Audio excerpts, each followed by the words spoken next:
Welcome back, Officers Republic. It's your course Honorable Police Chief APGAINS. I'm starting up my GAC, doing a classic fleet-only defense.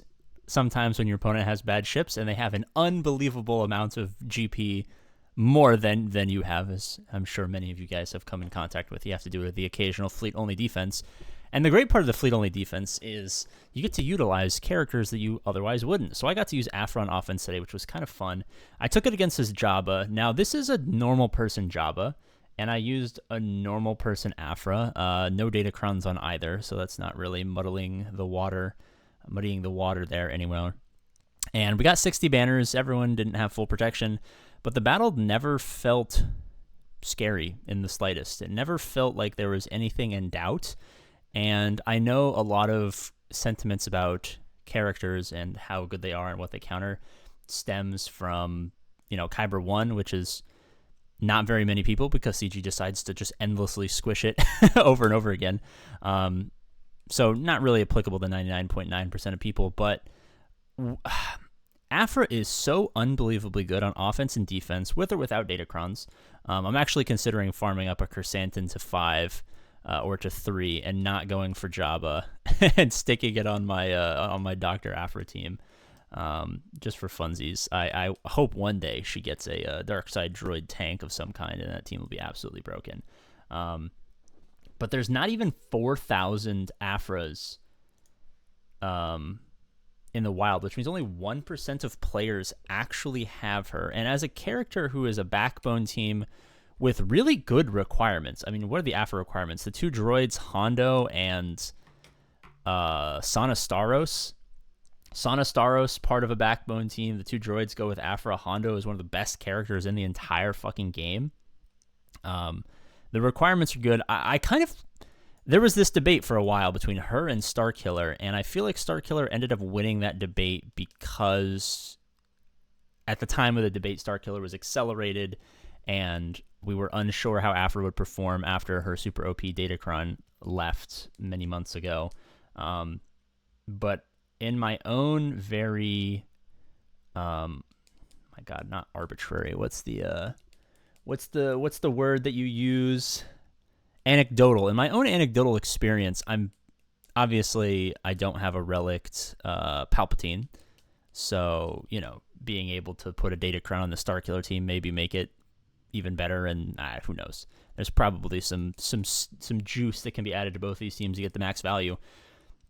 But I'm finding that I enjoy them and get usefulness from them equally, and I think that's a controversial opinion, because I think the perception is that StarKiller is far and away the best backbone team in the entire game. Now, I will agree that if it was one or the other, I would always tell people to go for StarKiller. I think he has just as much viability offensive and defensively sans the Jabba counter, and that's kind of why I enjoy Afra so much, is because once you get to the mid levels of Grand Arena, and you want to start approaching Kyber 5, Kyber 4, Kyber 3, you're going to see a lot of Jabbas, and having a team that can take out the average person Jabba easily without having to use a Leia or a JMK or something crazy in the Galactic Legend category is invaluable. Just to be blunt with you guys, it's invaluable. Why is my camera so far off to the side here? And so I guess this is a cry to people in the mid game in that 5 to 6 to 7 million GP range. As we're approaching the end game at 7 million, there's only 4,000 Afras. And one thing I have noticed, let me pull up some other stats outside here. Afra holds solidly. Now, she's easily beaten by CLS, but CLS, especially with current datacrons, let me see if I can change the filter for what divisions I'm searching to cut out Kyber 1 here. So Afra loses quite easily to CLS and Gas, and some Grievous teams if the Afra team is kind of dog shit. This is an Afra team with fucking HK-47.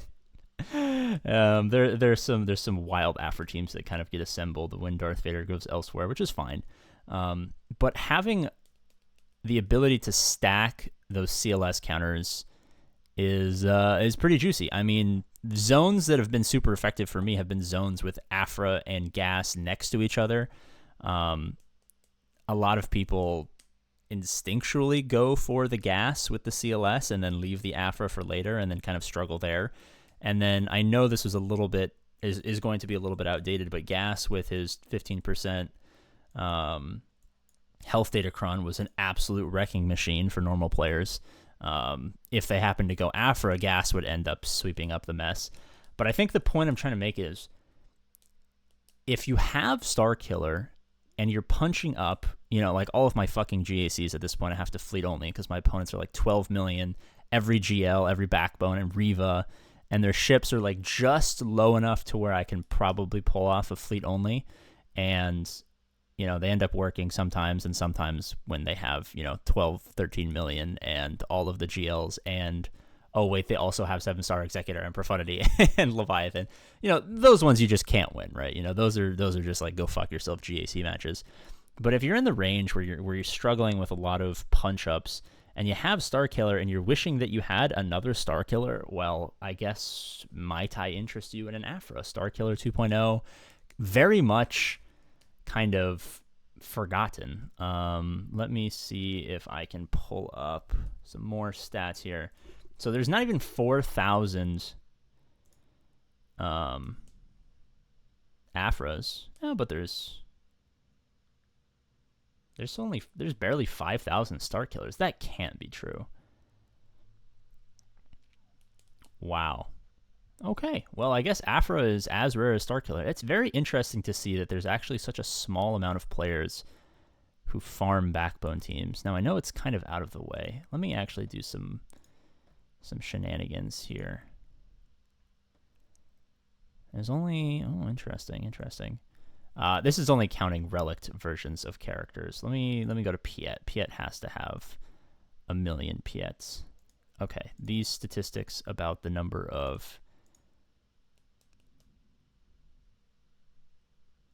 all right, these definitely. Oh, I was filtering by top 100 guilds GP. That makes a lot more sense. Okay, let's redo that. let's redo this. Let's go to player data. Sorry, I know you're not looking at this right now. All right, so there's 23,000 Aphras. Thank you, APGAINS, for being a fucking useless piece of shit. There's 23,000 Aphras. I was like, there's no way there's only 5,000 fucking StarKillers. And there's 113,000 StarKillers. Okay, that makes a lot more sense. What really triggered it for me was I pulled up Piet, and I'm like, oh, let's just see if these are like accurate. How many Piets are there? Because I know there's like 100, 200, 300,000 Piets. And it's like 400,000 Piets. And I'm like, okay, that makes a lot more sense. But yeah, a character who's a fifth of the availability of StarKiller, who does equal, I would argue, if not slightly better in some mid to end game niches, viability. You're not farming her. I know it's kind of hard to take a pause from what you're doing to what you want to end up, you know. I have long-term goals too. I'm farming Leia, I'm farming Cal, I'm doing all this other stuff. I got to prep for Riva. Take time for Aphra. Consider it at least. All right, thank you guys so much for watching. As always, I love you, and I'll see you later.